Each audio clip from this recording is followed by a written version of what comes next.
14 avril 2009, expérience 197, se centrer dans le cœur.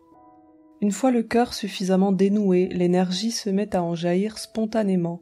C'est extrêmement apaisant, comme si on pouvait respirer beaucoup plus librement. L'énergie jaillit et part dans tous les sens à partir d'un point situé au centre de la poitrine. C'est à cet endroit que se tient l'esprit et c'est comme si deux réalités se côtoyaient.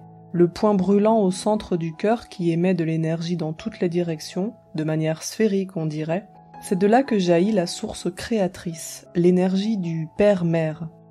Le corps et l'illusion du mental semblent calqués par-dessus, comme si les deux réalités étaient dissociées et pourtant se côtoyaient.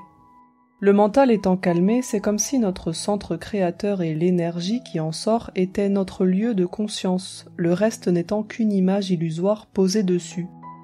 Difficile de savoir comment ces deux réalités vont fusionner pour l'instant. Accessoirement, ce n'est pas constant dans la journée, parfois ça s'en va. Ça nécessite donc encore de se recentrer régulièrement pour moi. 15 avril 2009, expérience 198, enfance refoulée. Je profite donc que la matière n'est plus refoulée pour manipuler un peu l'énergie de mon corps et voir ce qui en sort et ce que je peux faire avec. Hier, j'ai commencé à m'attaquer sérieusement aux crispations musculaires et autres du corps. J'ai demandé à ce qu'elles sortent. Je me suis retrouvée dans la soirée avec une quantité d'énergie importante sur le dos. Ça m'a fait comme un tas d'énergie de basse fréquence pesante, un peu comme un sac à dos. J'ai vérifié, c'était bien une externalisation de mes peurs et rien d'autre.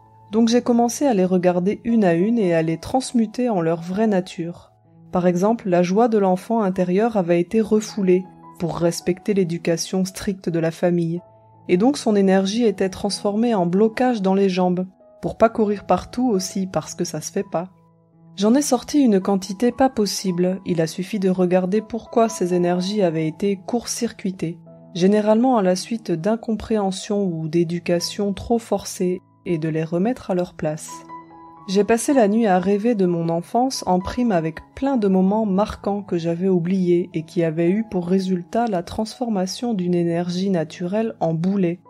En résumé, nos crispations, maladies et blocages physiques sont souvent nos fonctionnements naturels que nous avons transformés en monstres et stockés dans un coin.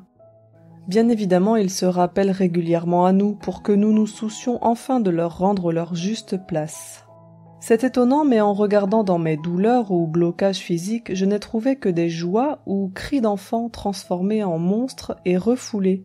C'étaient devenus des monstres aux yeux de l'enfant de l'époque parce qu'ils menaçaient de faire perdre l'amour des parents, rien de plus. C'est comme ça qu'on fait un enfant sage et obéissant dans notre société. On en fait un malade chronique ou un refoulé. Perso, j'ai choisi refoulé, c'est moins douloureux. La sécurité sociale d'aujourd'hui paye l'éducation d'hier, pas étonnant qu'elle soit en déficit. Il était plutôt temps de faire sortir de leur prison ces énergies et de leur rendre leur vraie fonction dans le corps. J'en ai fait sortir beaucoup et je me sens moins crispée, mais il y a encore du boulot et des choses profondes à faire sortir. Je vais voir si je ne peux pas inventer une méthode plus rapide. PS, mes parents étaient pas les pires, loin de là, c'était la manière dont on éduquait les enfants à mon époque et celle d'avant qui pose problème. Je ne sais pas si les méthodes d'éducation plus modernes sont mieux, l'avenir le dira.